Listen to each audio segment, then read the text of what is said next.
GPT-5's rollout hits some snags and resistance. Authors are seeking the largest AI copyright class action in history. Apple taps OpenAI's GPT-5 for its tools.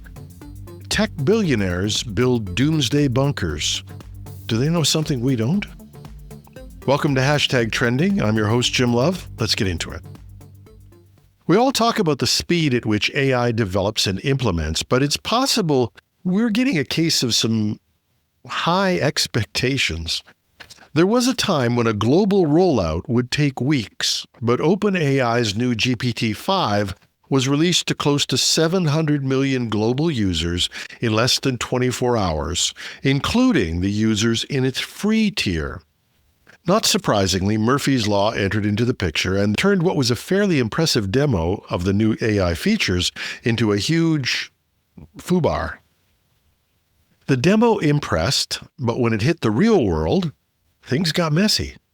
Apparently, there was an initial failure in what's called the auto switcher, the system that quietly decides how much reasoning power each request gets. And now, since OpenAI only presents one model, GPT-5, its ability to automatically select which model or approach will apply to a request didn't function correctly, and for many, GPT-5's answers fell shorter, were more rigid, and sometimes were just plain wrong. Sam Altman had to come out and make a promise that GPT-5 will seem smarter starting today. Yesterday, Auto Switcher was out of commission for a chunk of the day, and the result was GPT-5 seemed way dumber. And the problems with GPT-5 exacerbated another problem that OpenAI didn't see coming. People were upset with GPT-4 being removed.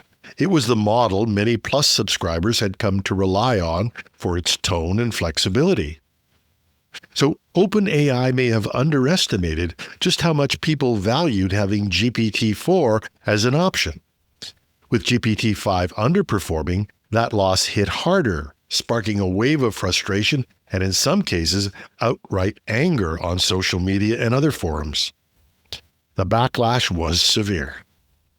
I want to say, to their credit, OpenAI reacted quickly. Within 48 hours, GPT-4o was back for Plus users, GPT-5's usage limits were doubled, and the company promised clearer model labels, reasoning mode, and personality settings.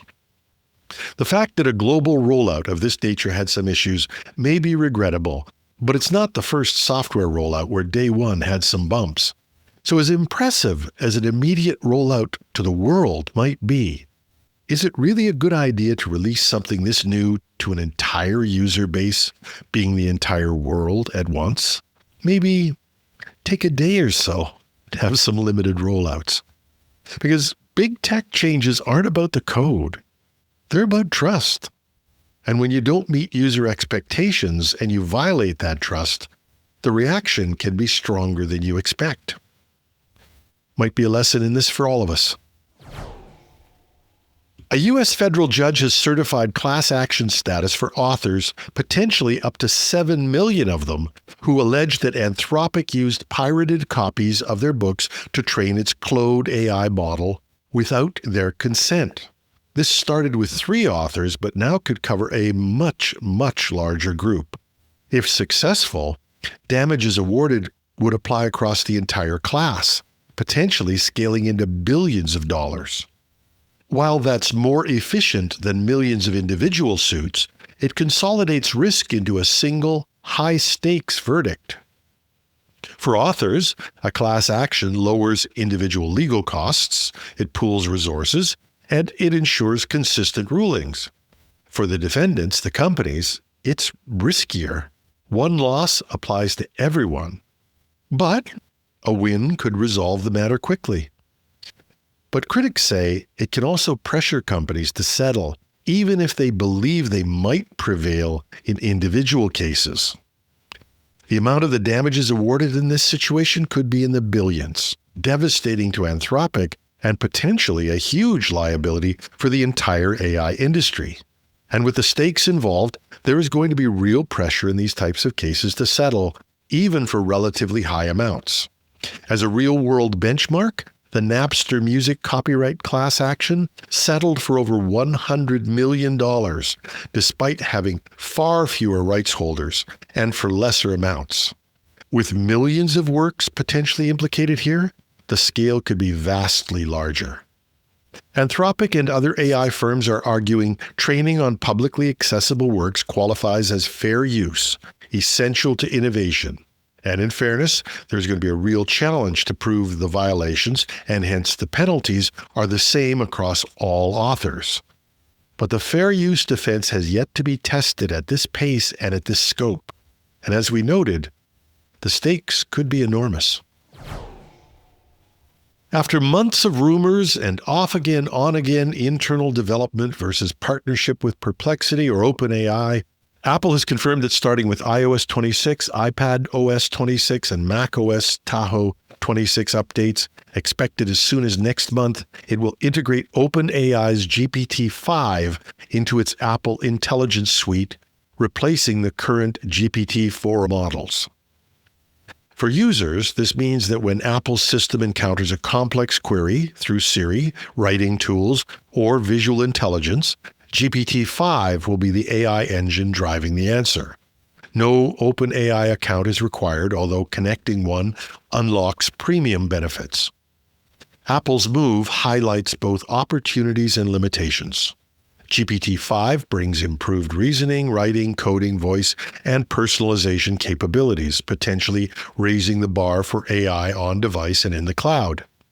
But the upgrade does not address Apple's deeper challenge. Its own AI infrastructure still lags competitors, prompting reliance on OpenAI while it supposedly develops in-house alternatives. Although this week, Apple made an astonishing announcement about multi-token predictions.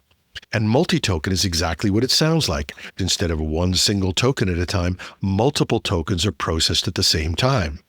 Apple researchers reported average speedups of 2 to 3 times for general tasks like question answering and chat applications, with even more dramatic improvements for specialized work, up to 5 times faster for coding and mathematical problems where token patterns are more predictable.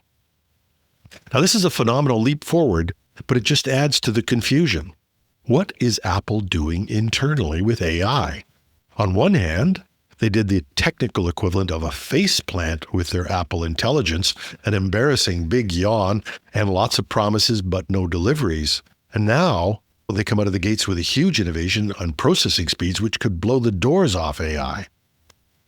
Yet, despite that, they seem to be dependent on an outside partner like OpenAI to provide what for many are now basic AI services.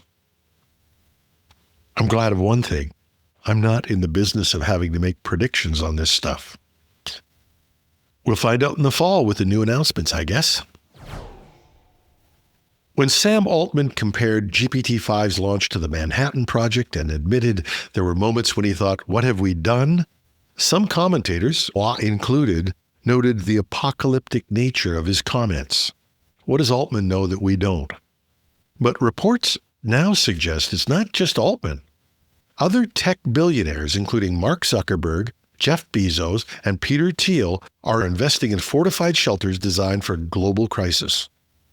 Altman's is relatively modest for a billionaire, and don't believe that I make $70,000 a year from him. The guy drives a $2 million car, he has a $40 million house, but his shelter is a relatively modest, reinforced underground basement. Mark Zuckerberg is reportedly building a 5,000 square foot bunker in Hawaii with blast-proof doors and self-sustaining systems. Jeff Bezos and Peter Thiel have also secured remote fortified properties, some in places as far-flung as New Zealand, outfitted for long-term survival.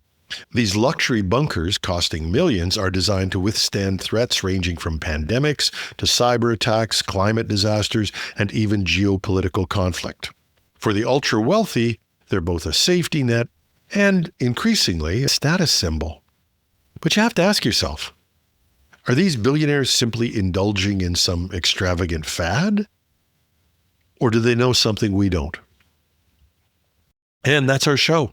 If you like what we're doing, please share the show with others. Give us a like or a comment on your favorite podcast app or site.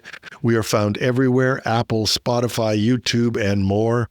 We're back on Alexa speakers, hooray, and hope to get back on Google smart speakers soon. We'd love to hear from you. You can reach me at technewsday.ca or .com.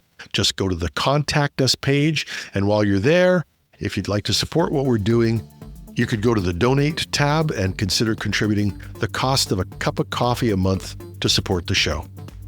And if you're watching this on YouTube, just leave a comment under the video. But your contributions would be gratefully accepted as well. I'm your host, Jim Love. Have a marvelous Monday.